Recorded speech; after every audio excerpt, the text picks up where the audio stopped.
Welcome to YOLK Rehashed Generation Next with Larry Tazuma and Sommer Nguyen. YOLK is back. Good morning, guys. This is Summer, and we welcome back Barbara Chen.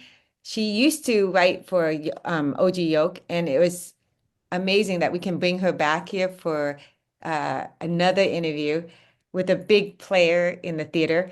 And I'm going to tell you guys all about Barbara for a second. Barbara Chen is a nonprofit consultant and writer who has held major communication roles at NYPD, Bloomberg Philanthropies, and Columbia University. She currently works for the Annenberg Foundation and previously was at UC School of Law. Formerly an ABC News producer and New York chapter vice president of the National Asian American Journalists Association. Thank you, Barbara, for coming in here and being our guest host. Thanks for having me back. It's really exciting to be here. And as you know, I love to also point out that I actually began my career in journalism as a writer for YOLK in the 90s, which included interviewing our esteemed guest today. So it's fun to sort of come full circle, so to speak. Yeah, this is going to be exciting. Barbara?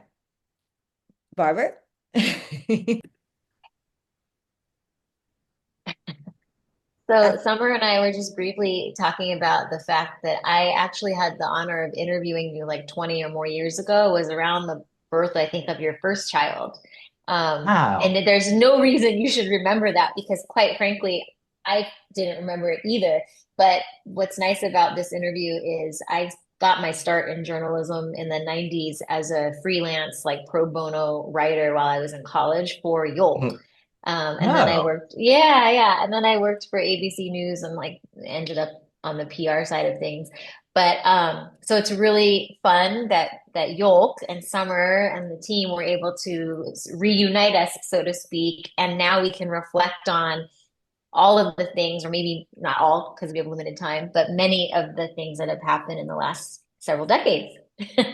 Well, thank you. And if we spoke to each other in the 90s when our first child was born, then that would be Noah, who got married like 2 weeks ago. Oh, congratulations. It might have been Eva then. It might have been Eva. Oh, okay. Is she like 2 Eva years was younger? Eva was born in 2000. Okay, it's probably Eva. Then it was Okay. Eva. Yeah. Oh, lovely. Well, congratulations. Thank you. Yeah. On the wedding, and I mean, it's been a lot of things that have been happening in the last few weeks. So A lot of very it's been good. celebratory things. And this is a perfect segue. If you'll oblige us, David, we're going to do your formal intro.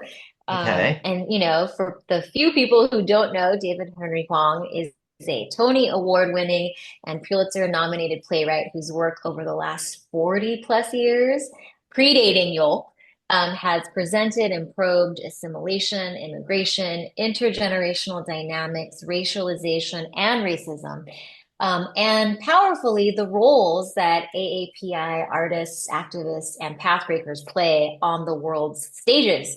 And we are recording this in May 2025, which is significant for a couple reasons. The Tonys are again 1 week away, and your play Yellowface, which made a return in 2024 after debuting in 2007, is that right? Absolutely. Is nominated, congratulations, for 3 Tonys this year. Yeah. And which is very exciting, and I'm sure we'll talk a bit about that. And also May happens to be Asian American Pacific Islander Heritage Month, and perhaps few others across the arts and media have captured and chronicled the trials, shared experiences, and expectations on the AAPI community as creatively and insightfully as you, our guest today, David Henry Hwang. So welcome back and thank you. Thank you. It's great to be speaking on a YOLK platform because I'm old enough to remember the magazine and have fond feelings about it. And it's great that it's back. Oh, you know what? Thank We you. so love that. And that is what Summer and I were briefly touching on, which was back when you and I was assigned to interview you, I think on the occasion of The Lost Empire, which if I remember correctly, maybe was something you were working on for television. Yeah, it wasn't very good. But anyway, I would yes, it was something that I wrote around that period. Yeah. And what was funny to reflect on, what is funny to reflect on is that back then there was no Zoom. There really was no social media. I mean, we didn't even have smartphones. And so I was telling Summer it was a phone interview because she was saying like, "Hey, I wonder, if you probably look the same." And I'm like, "Well, honestly, it's irrelevant because we spoke on the phone." And confession, I also was just in the very beginning of my career and quite honestly, like so naive to so many of the dynamics. Like I only realize now through enjoying and absorbing all that Yellowface presents, it was completely lost on me that you had gone through that saga, and you've described it yourself as traumatizing experience of having spoken out about white actors playing Asian or mixed race characters, specifically in Miss Saigon, which is really a huge catalyst for Yellowface.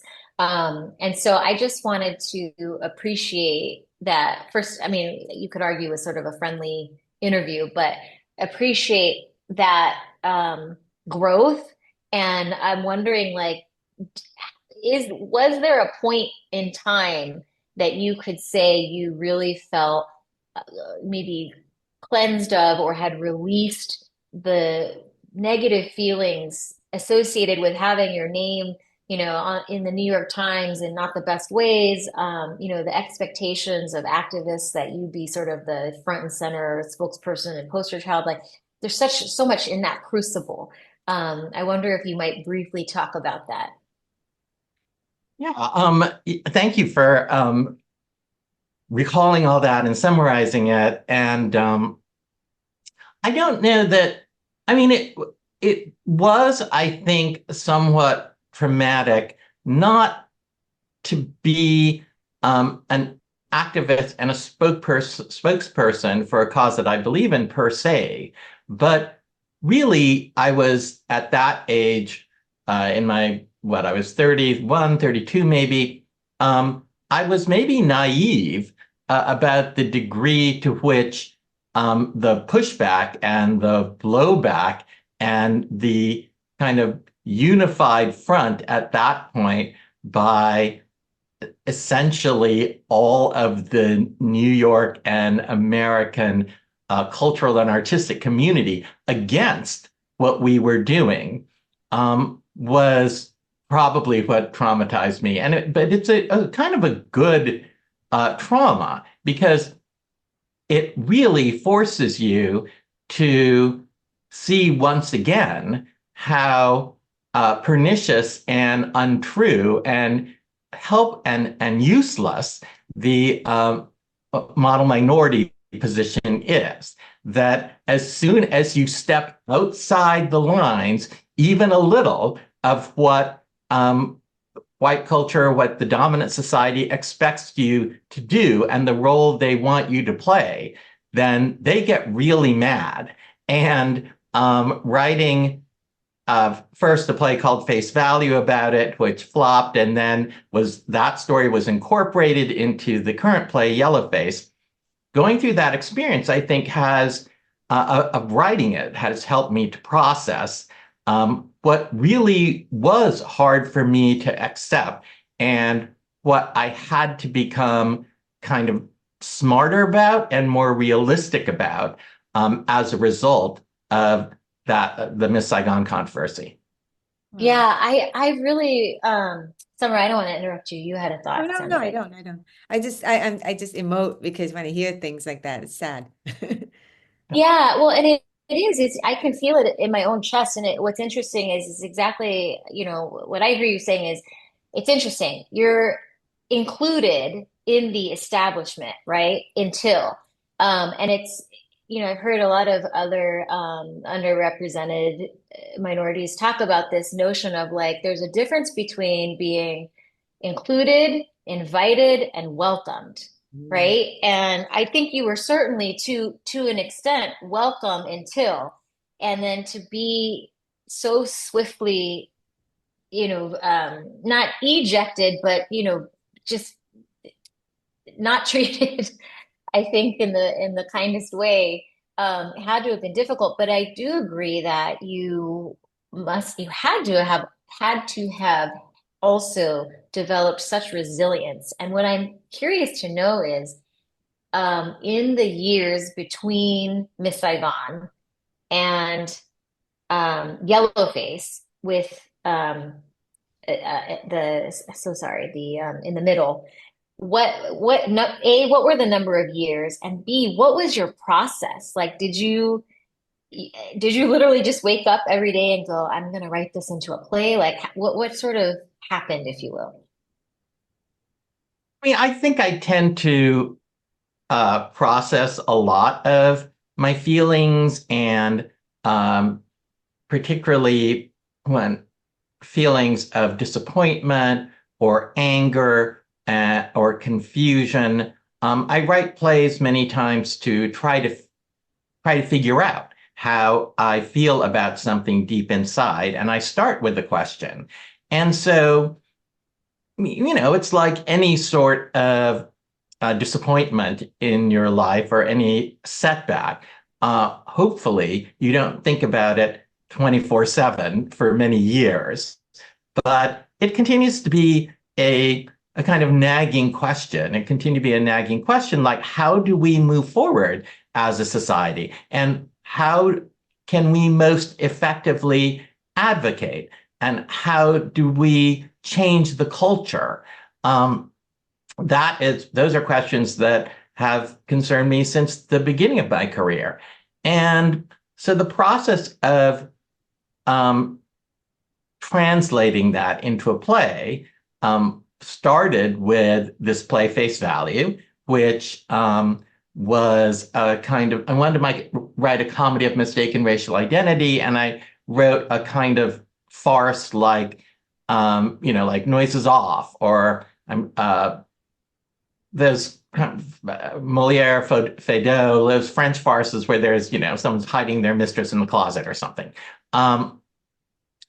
And that ended up being produced on Broadway, but becoming the biggest flop in probably, of the last 40 or 50 years. It closed in previews, which means that we started to play before an audience, and it just clearly wasn't going to go well. So the producers and I agreed, decided to close the show without opening it. So that didn't necessarily solve the problem for me of how I'm going to turn this into a positive experience. And then I just kept thinking over the next, so that was what, 93. And then for the next decade or so, every now and then I would ask myself, I still think this comedy of mistaken racial identity is a good idea. And then that led to this sort of mockumentary approach that is Yellowface, that was in 2007. And in 2007, when we opened off-Broadway, the play did well. We were a finalist for the Pulitzer. We won some awards. But it always felt a little bit like, for mainstream American audiences, that this was a bit of a fringe issue. And so it never felt like, oh, this is going to, like we used to joke, like, oh yeah, this play is going to go to Broadway someday. And it wasn't until during the pandemic, when my director, Lee Silverman, who directed the original version as well as this current revival on Broadway, Lee wanted to do a audio play version of it. And Daniel Dae Kim's company had a deal with Audible. So it kind of came together for Daniel to play the lead character, which is named after me, DHH. And when we all got together, it was like, took 3 years to make all the deals for some reason. So when we all got together in person because the peak of the pandemic had passed at that point, and sat around a table and read the script, we thought, oh, it actually seems funnier than it did in '07 because the issues that are at its core, things like what we now call, woke culture and the debates about DEI, they're like really in the center of American popular discourse now. Yeah. And so we decided to try to put it on Broadway, Roundabout Theater, very quickly agreed to be our home. And we turned out to be right because, sometimes you think these things, then you're not right. But this time, yes, mainstream audiences, it felt, really enjoyed the play and laughed at everything and thought about the issues at the core. And so when I started out by asking myself, oh, how do we move the culture forward? It does seem from the warm reception that this Broadway edition of Yellowface has received, it does seem like we have moved the culture forward. And so it's very sort of gratifying and full circle. Yeah, I see that. And I am also cognizant of the way that our ingestion and receipt of multimedia messages, allyship, has morphed since the first Yellowface, right? Like, I think not only, so the culture has moved forward, but in some ways you could argue it's regressed in that people are disconnected, they're on social media, but we know because of social media and virality and vitriol that goes viral, more about cancel culture. People, even if quietly or privately, have opinions about being canceled or fear of being canceled. So I see that is probably a factor in people's ability to resonate and respond to Yellowface today. Also, what is so great, and we must pause to recognize, right? So Daniel Dae Kim and Frances Ju both nominated for their roles in Yellowface this year. And it just occurs to me, and this is a whole separate conversation about the way we commodify and exoticize Asian actors and the difference now in 20 plus than in the 90s of this is terrible, I'm going to say hunky, an attractive Asian male lead. And Daniel Dae Kim has certainly seen so much commercial success. So I wonder, do you think, and this is in no way to discredit, is it Hoon? The first Lee, BHA? yes. Yeah. Mm-hmm. What was it like working with, Daniel and any fun sort of random but fandom anecdotes to share in this process? Well, first of all, who wouldn't want to be played by Daniel Dae Kim? And so it's very flattering for me when people meet the actual me, however they may be disappointed. But the thing about Daniel, and Hoon is great in the role, by the way, and Hoon is an incredibly attractive Asian male who is on the TV show Warrior. He's currently on this new series on Apple, Your Friends and Neighbors. But nowadays on Broadway, it's very hard to get anything done unless you have a star. And back in 2007, there weren't really Asian male stars. And again, one good way in which the culture has moved forward is that there are kind of a handful now of Asian male stars and actresses as well who have enough clout to be able to make a show or a movie or a TV show happen. So that's a great step forward. Daniel, and in terms of working together, we decided really early on that Daniel wasn't going to try to do an impersonation of me. Like he wasn't trying to try to do the weird hair.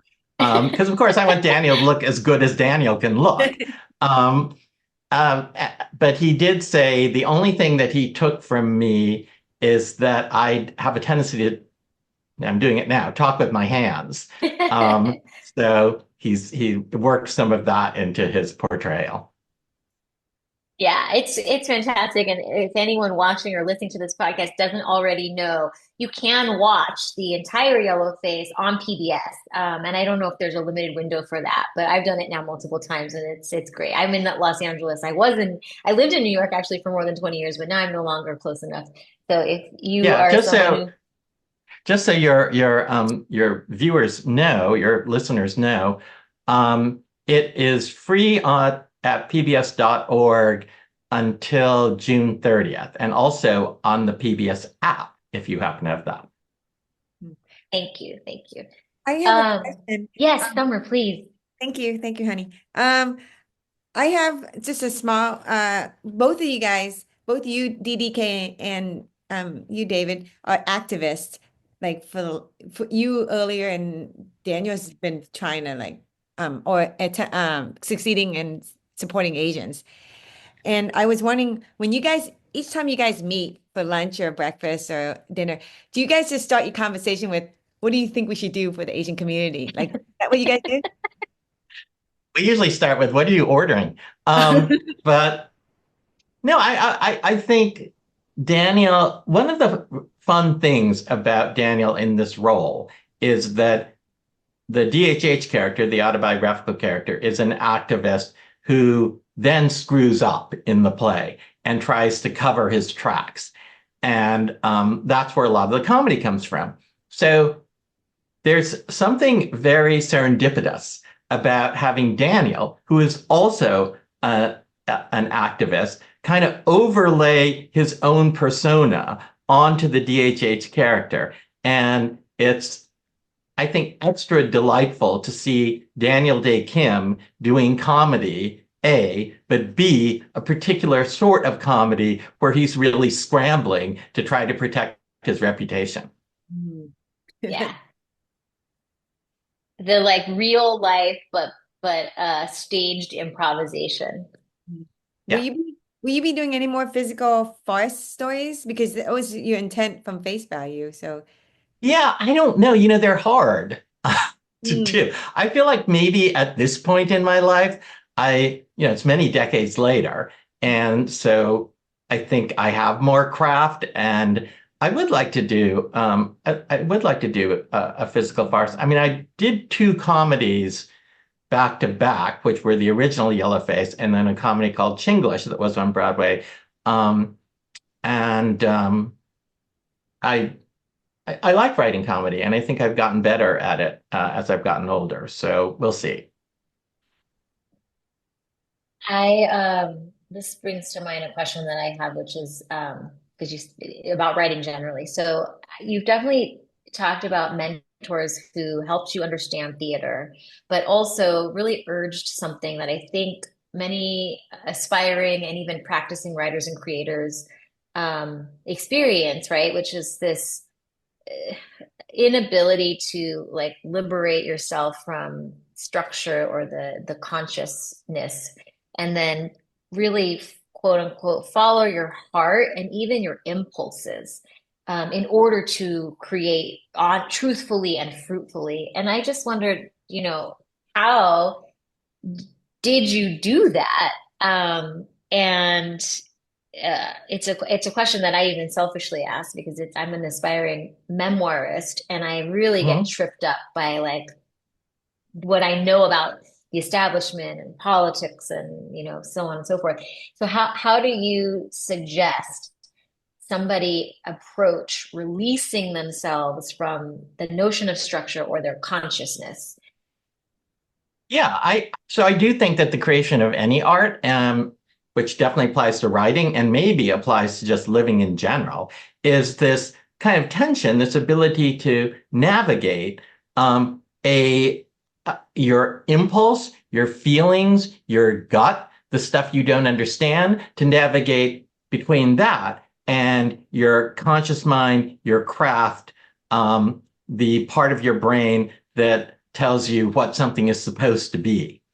And I don't know if this is true of all Asians or, but certainly for me, when I started out, it was the conscious part and like what you're supposed to do was much too loud in my head. And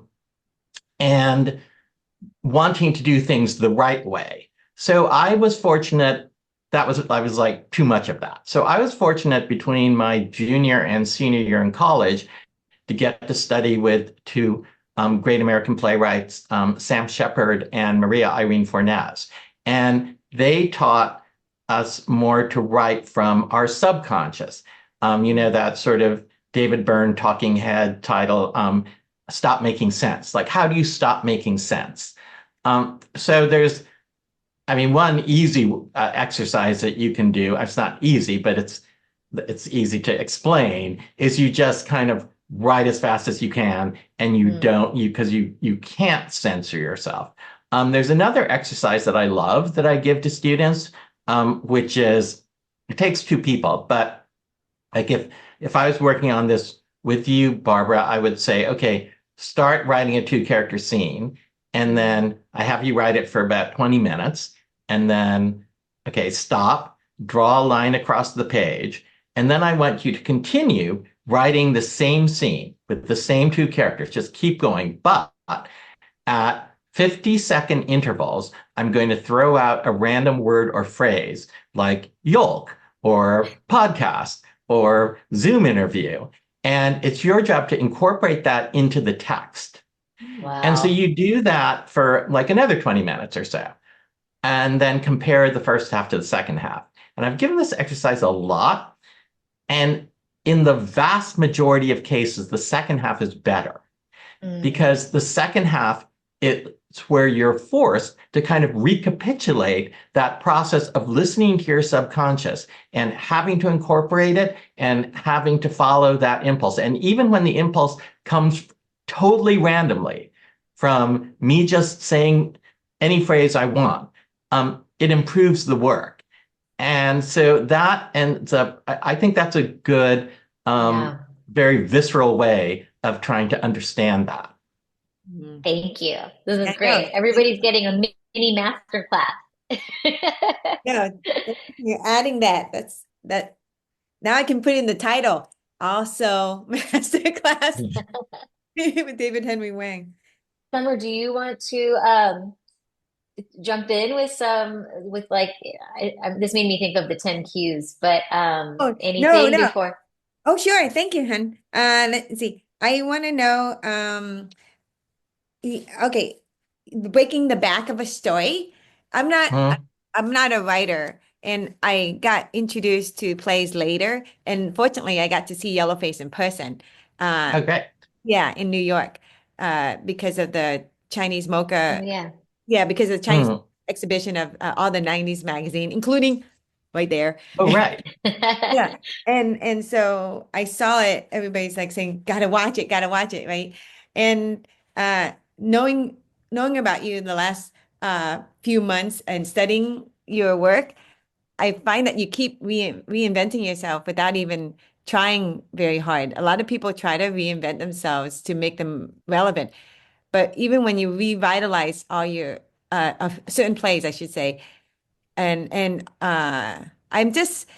it must, and all the writing that you have to do for film and TV, and you're a busy man, and the wedding that you had with your, I don't know how you do it with all your time. But my question is, breaking the back of the story. What was the longest time you took writing a play? And is there any plays that you have not produced in the theater yet that you want to? Arguably, Yellowface took the longest amount of time. It depends always, like, what do you mark?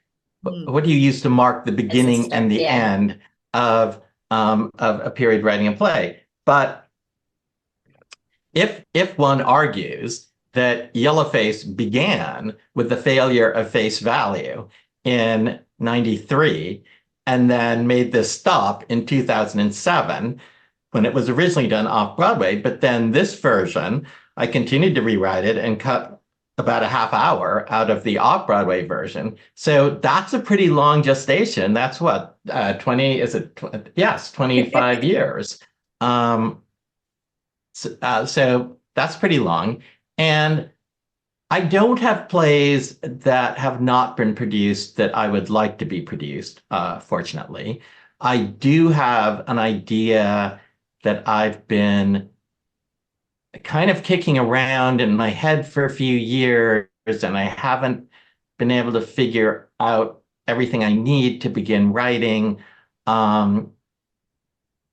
So, I mean, I started thinking about that during the pandemic. So I don't know. I've been thinking about that for maybe 3 or 4 years, but haven't been able And to start maybe writing. while it's in its like gestational phase, it's not ready for to be disclosed. But you just made me think of something, and if it's okay, Summer, I'm gonna and David, I mean, you wrote about this in the Times after it happened, but for people who aren't familiar with this, I guess now it's 10 years ago or almost 10 years ago. So you survived being stabbed in the Mhm. head in Fort Greene, Yeah, Brooklyn. in the neck. Yeah. Yeah, and your vertebral artery was severed. Yeah. And thankfully, as evidenced, you recovered. Hmm. And that is crazy in its own, its own way. But in addition, and I learned this from having read these old articles, right? Your father had spoken about being kidnapped, and I Yeah. think maybe potentially drugged and held for ransom. And there was Yeah. a lot Yeah. of, yeah, I mean, this is like dramatic material. Yeah. And you know, uh, I'm not in a position to say, but like in and of themselves, right? They're not necessarily a play, but I wonder whether there are some threads here. And here's just a semi-related question. The initial police response and assessment to your attack was that typically an attack like that in which nothing was taken are personal, right? Not random. The Mhm. person is known to you, and I mean, you can tell us like how that concluded or semi-resolved, but the whether there's any connection to like anti-Asian hate. Again, not knowing whether your father was targeted simply for like the opportunity of taking money, or for whether identities had anything to do with it. I don't know what do you make of those incidents? Yeah. So first of all, where it comes to my stabbing, because my attacker was never apprehended. I learned that the police kind of aren't very good. They're because when it happened, they were like, oh, we have a lot of pressure to because you're someone who's well known, so we have a lot of pressure from above to find the person. And then nothing much happened. And then I feel like 6 months later or so, my sister, who's, just more on things than I am sometimes, my sister called up the officer in charge and said, oh, what's going on? And he said, well, we weren't able to find anything, so we closed the case. And I thought, isn't that when you can't find anything? Isn't that when you leave them open? So A, I decided, the police aren't very good at their job. But B, right after I was stabbed, there was a city council, no, assemblyman from Queens who called a press conference about anti-Asian violence and attacks because there had been several attacks on Chinese Americans. This predates the pandemic and Yeah. that spike in anti-API hate. But there had been several attacks on Chinese Americans in that same period. So we don't really know. But it could have been a sort of racial attack. And I processed that and wrote about it in my show Soft Power, which was a musical that we premiered in 2019.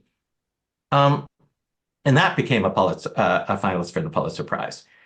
But my dad's case was probably not a racial attack per se, because his kidnapper was also Asian. And it seems to have been maybe something like that never got solved either. So again, they're not very good. But but it And that was in seems LA? that was in LA. Yeah. That's where we are. Right. But well, I'll just tell the story briefly. My father started a bank, which you learn about in Yellowface also. But he started out as a CPA. So he was doing both businesses at the same time. And he was about to, we walked up to his car and he was about to take it to the bank, drive to the bank. And there was a well-dressed Asian guy. And he said, "Oh, are you Henry Huang? I know blah, blah, blah, who's at your bank. And my car's broken down and could you give me a ride?" So my dad did. And then after they pulled away, the guy pulled out a gun and said, "Oh, I've been sent to kill you, but I'm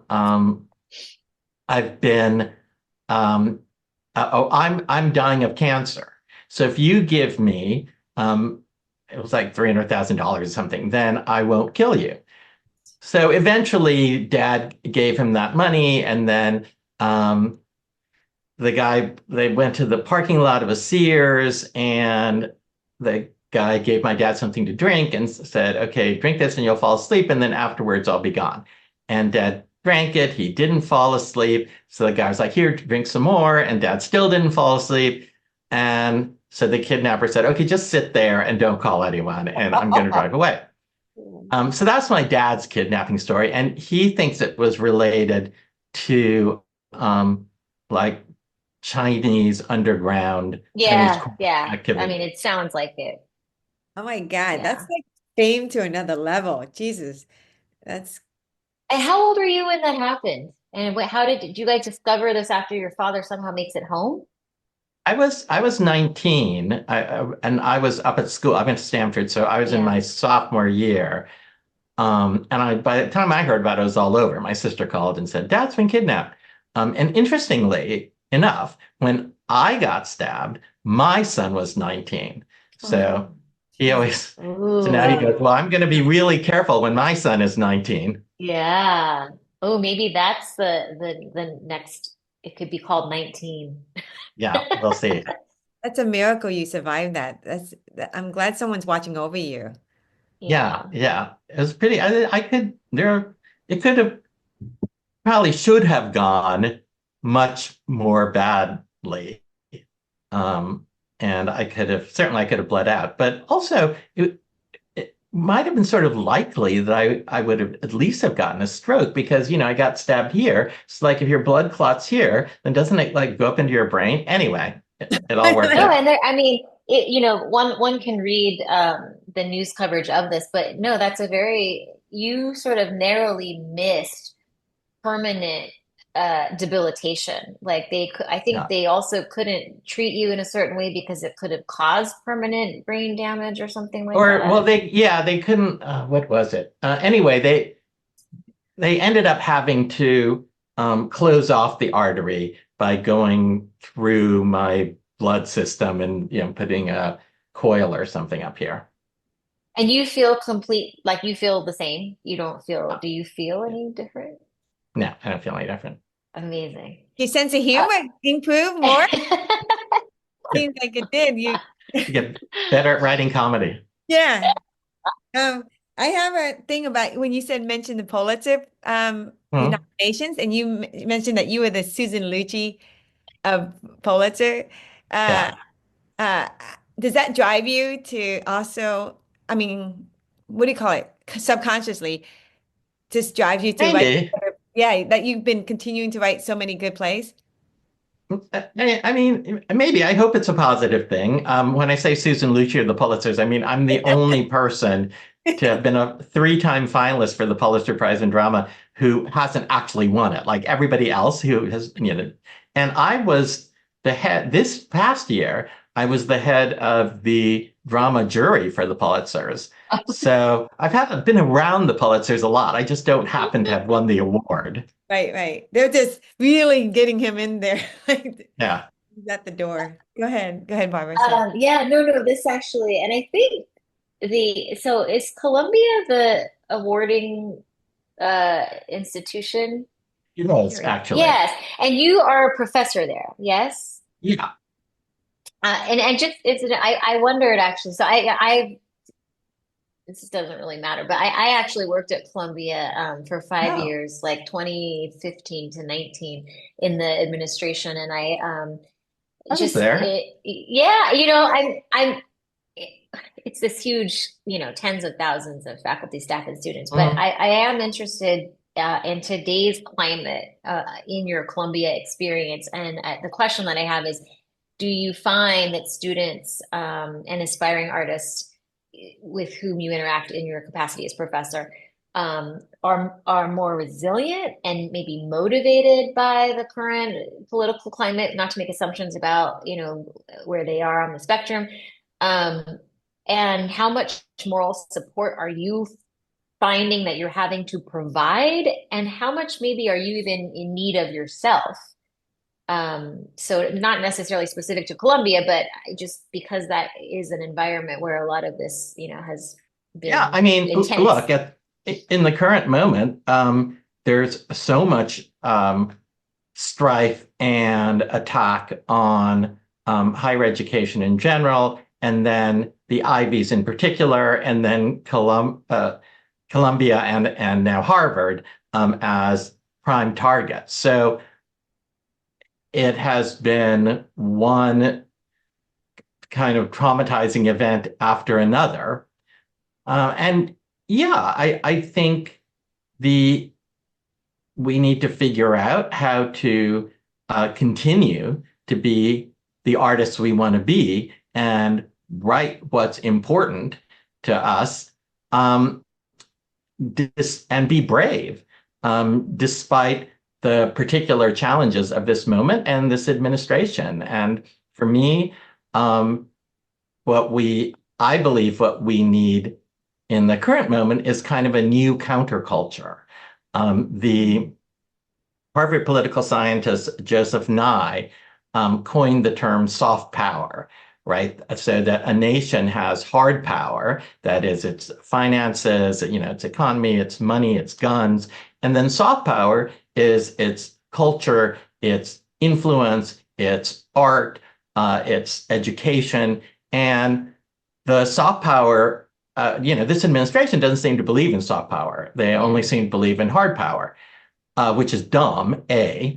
But B, the Nye often gives the example of America being unpopular in the 60s because of the Vietnam War, and that protesters in Paris, student protesters, were not singing the Internationale, they were singing We Shall Overcome, because the soft power of the counterculture can oppose the hard power of the dominant culture when those two things are at odds. So we have to, I think, reclaim the idea of woke. I think woke can be cool. It was cool, and then it got defined and kind of bastardized Weaponized. by the right. Yeah. But woke just means we can tell our stories. We can tell the truth. You're referring to that movie, The Lost Kingdom, which isn't very good.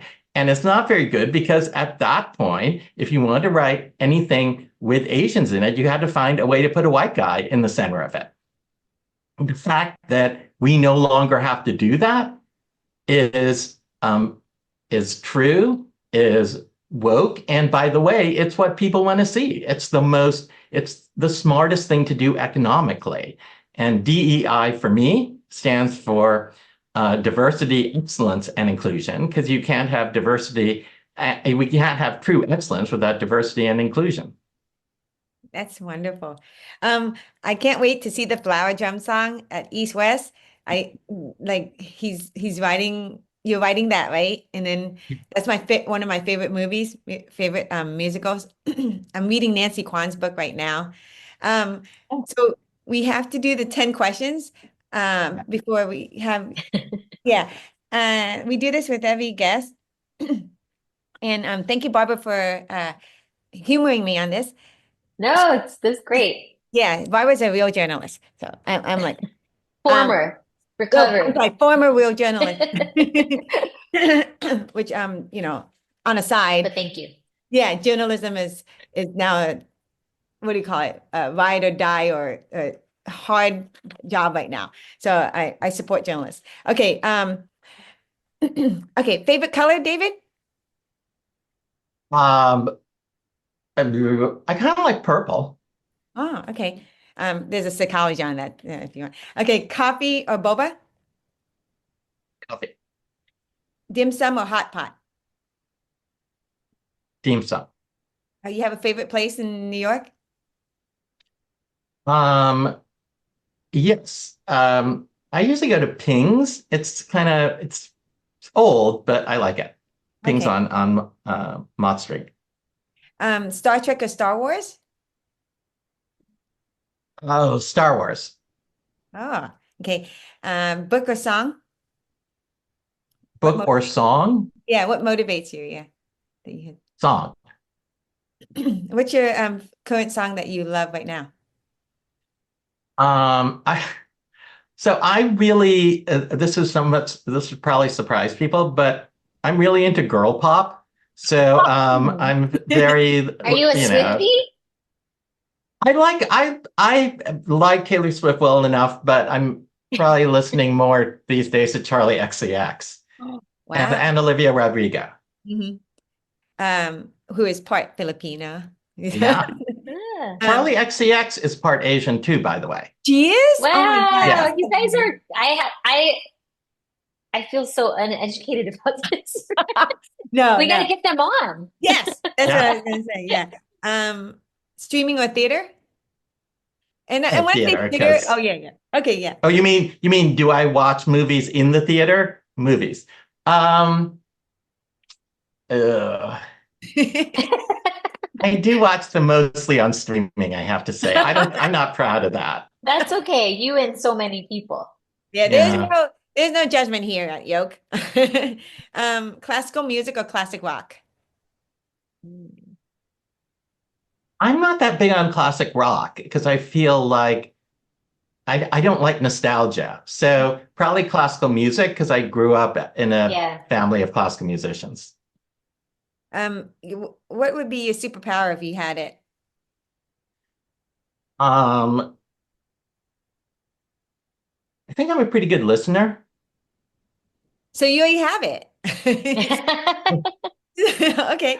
Oh, like a real like an actual superpower. That you can Um, fly, you're invisible. Uh, I like, and invisible sounds good, although I feel like sometimes being an Asian, it's a little redundant. oh yeah, yeah. I was gonna say that. Touche. Yeah. Yeah. Mom or dad? In terms of what? Like, Just who do I? in context,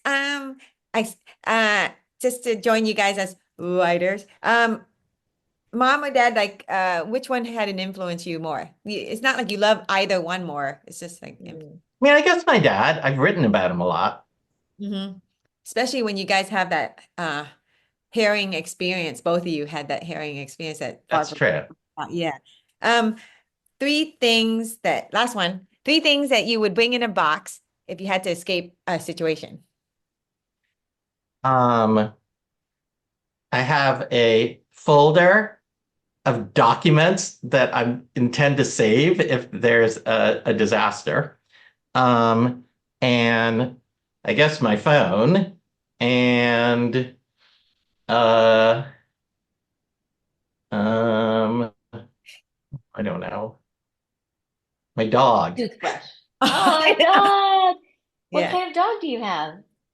A long coat Chihuahua, white long coat Chihuahua. Loud one. Named? Sorry? What is his or her name? Oh, him, Dumpling. Oh, gosh. I love it. I wanted to ask you one last question about something totally random that Phil Chung told me about. Yeah. That you wrote with Prince. Yeah. What? Yeah, we need to talk about this. Okay, I co-wrote a song called Solo, which is on an album from the early 90s, a Prince album called Come. It was the last album that he did when he was still on his Warner Brothers contract. So, I'd always been a huge Prince fan. When I was growing up, the two pop stars that meant the most to me were Prince and David Bowie. And Prince went to see M. Butterfly. And then eventually I got a chance to, I heard they wanted to talk with me.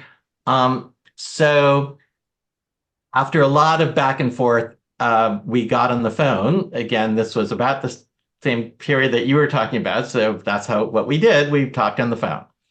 And he said he was writing a song with a spoken word section in the middle. And would I write the spoken word section? Of course, I said yes. So I faxed him some stuff. And then 2 days later, I got a FedEx with a cassette in it. And he'd written this song and recorded it. And he didn't end up having a spoken word section, but he'd incorporated what I wrote into the lyrics of his song.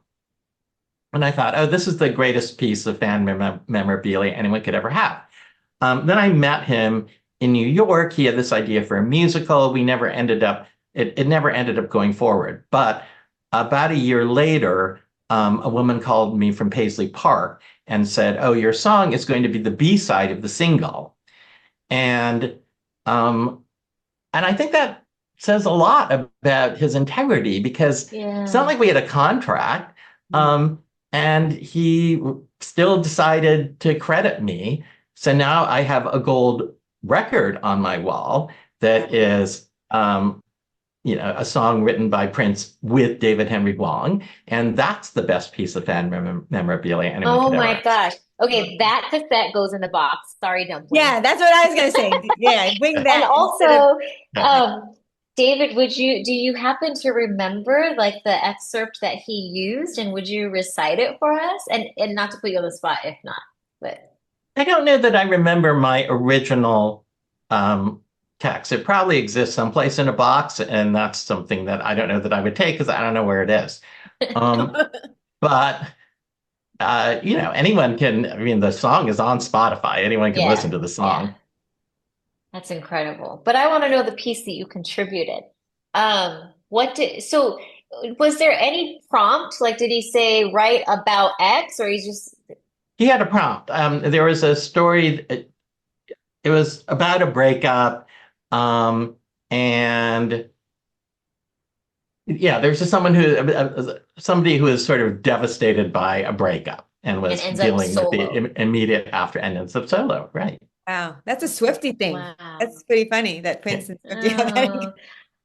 Quick. So in 2004, I think I went to Las Vegas and saw Prince live. It was actually for my best friend's bachelorette party, and I have never felt such, palpable, like, pardon anyone for whom this is uncomfortable, like sexual energy and charisma in like a 5 foot tall man wearing platforms, right? Like it was me, my best friend, her sister, her mother, like multi-generational, incidentally also Asian American. And we were like doing everything but like twirling our panties in the air. Like, it was like watching what it must have been like for some people watching the Beatles. And I was just so overcome by his again charisma and talent and energy, and may he rest in peace. That's so great that you got to collaborate with him. Yeah. That's one of my favorite credits. For sure. Yeah, thank you, David. Hi, I'm Summer, the producer of the show, because I never. I'm so sorry, Summer. No. It's okay. I don't want to focus on. For everyone listening, Sommer Nguyen is the backbone of YOLK.